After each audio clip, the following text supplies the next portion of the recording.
Il est presque minuit ce dimanche à Tripoli. Sur la place verte, quelques milliers de partisans de Mouammar Kadhafi scandent depuis le matin le nom de leur leader. Soudain, sur les remparts de la vieille ville, une silhouette. Le guide, le frère.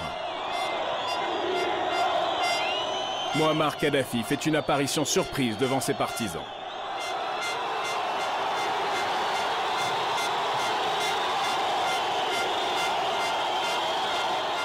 Ils sont persuadés que la révolution dans l'Est a été matée, que le colonel a gagné la partie.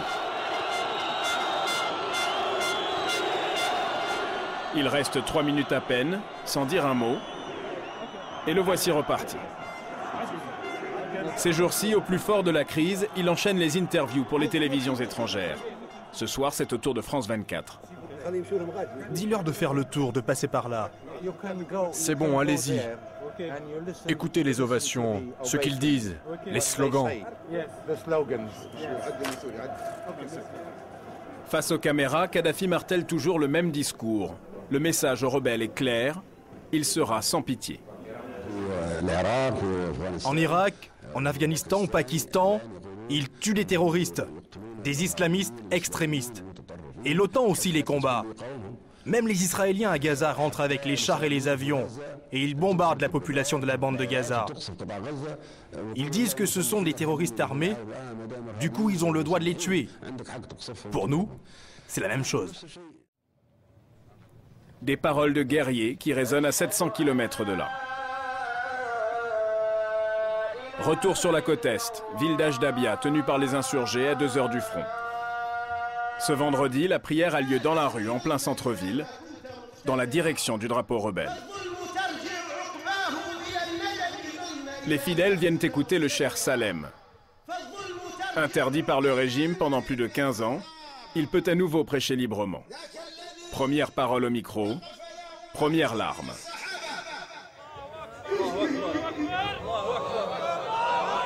Des larmes pour les rebelles tués dans les villes de Zaouïa et Misrata.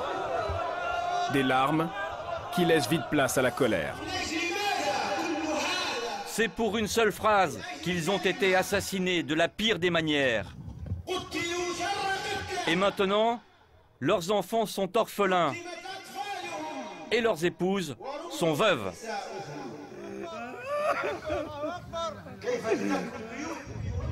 Aujourd'hui, le prêche n'est plus dicté par le gouvernement et ça s'entend.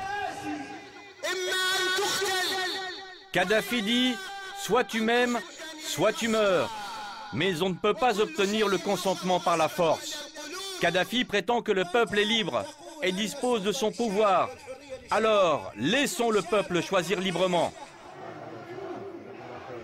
Critiquer le régime devant tout un parterre de fidèles, une audace impossible sous l'ancien régime, même suicidaire selon le cheikh Salem. Avant le 17 février, il était quasiment impossible de dire un mot ou de s'exprimer. La répression battait son plein. Il arrivait fréquemment que la police politique embarque des gens au petit matin. La police attendait à l'entrée de la mosquée, est embarquée vers une destination inconnue.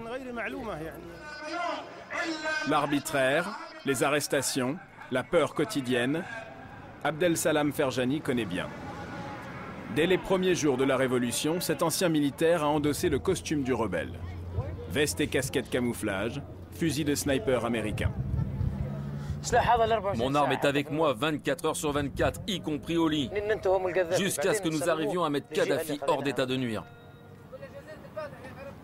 Pas vraiment combattant, plus tout à fait civil, Abdel Salam ressemble à ces milliers de Libyens qui ont rejoint la rébellion. Il sera notre guide à travers la ville, à travers les symboles du régime Kadhafi. Premier arrêt, le commissariat central d'Ajdabia et la cellule où il a été enfermé il y a 15 ans. Les fenêtres étaient toutes fermées, comme ça. On était obligé de faire nos besoins ici, par terre. Les droits les plus élémentaires de l'homme étaient violés entre ces murs. Le crime d'Abdel Salam, appartenir à une tribu réputée hostile au guide libyen. Moi, j'ai été arrêté ici, torturé par les milices de Kadhafi. J'ai été renvoyé de mon travail en 1995. Depuis, je trouve plus rien. J'attendais ce moment avec impatience. Après le commissariat, Abdel Salam nous emmène à la sortie d'Ajdabia. Au-delà des dernières maisons habitées, plus rien. 2 murs en ruine autour d'un terrain abandonné, quelques rangées de barbelés rouillés, des corps de western, et au milieu de nulle part, un escalier en béton qui descend vers un souterrain. Les insurgés ont découvert derrière 30 cm de blindage un abri militaire secret.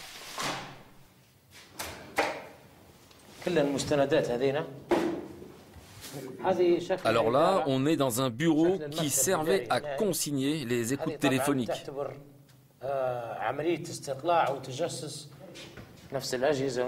En tout, une dizaine de pièces, aux couleurs du régime. Du matériel hors d'âge, qui fonctionnait il y a encore 2 semaines avant d'être vandalisé. Combiné, appareil téléphonique, système de communication. Je suis pas sûr, mais j'ai l'impression que ça fonctionne encore. Peut-être qu'ils sont en train de nous écouter. Comme beaucoup de Libyens, Abdel Salam est convaincu que depuis 40 ans, le régime de Kadhafi regarde tout, écoute tout, sait tout. S'il n'y avait pas la révolution du 17 février, on n'aurait jamais su qu'un endroit comme ça existait. Ils nous écoutent, ils nous espionnent sans raison ni motif. Tout ce qu'on veut, c'est qu'il nous laisse tranquilles, lui et ses milices. Dernier symbole du régime Oni, une gigantesque base militaire aux portes d'Ajdabia. Un morceau de désert qui s'étend sur des kilomètres. Des douzaines d'entrepôts, presque invisibles. Un trésor de guerre. Ici, c'est Abdel Salam qui est chargé de la sécurité. Visite guidée des bunkers. Regarde, ce sont des obus anti-chars. Regarde, viens filmer ça.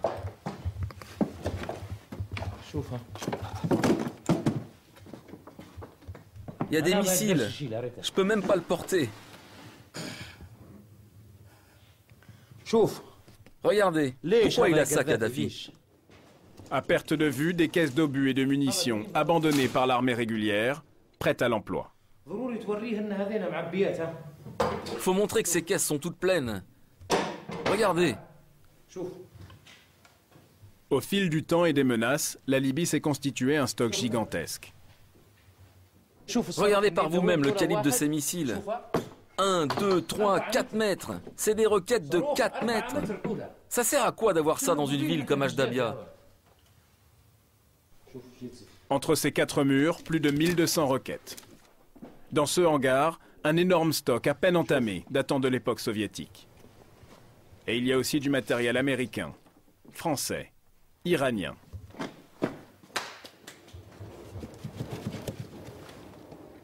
Tout ça, ce sont des armes très dangereuses.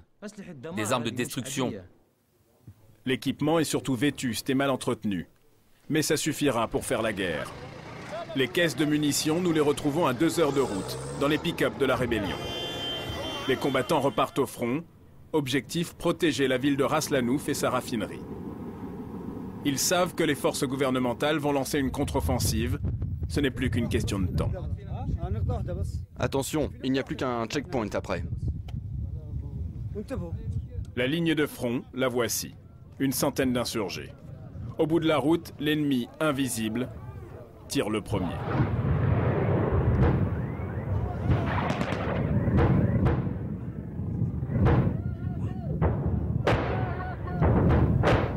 Tir d'intimidation d'abord. Puis les bombes se rapprochent. Un premier blessé est évacué. Les combattants crient leur indignation. Filme, vas-y, filme, regarde, ils nous tirent dessus avec des missiles Grad. Non mais on n'est pas des animaux, nous. Devant, il y a des gens qui meurent, qui tombent. Les insurgés abattent alors leur carte maîtresse. Une batterie de roquettes entre en action, mais l'effet de la victoire ne dure pas. Tout le monde se replie. Les bombes tombent de chaque côté de la route.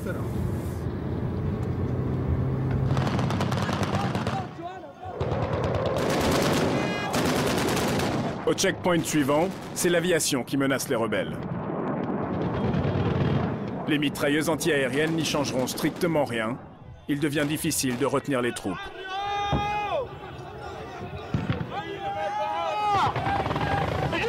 Dites-leur de revenir! Les rebelles veulent nous empêcher de filmer leur déroute, mais au même moment, des combats sont signalés à l'intérieur de la ville. Il y a un mec qui a été touché à la tête par un éclat d'obus.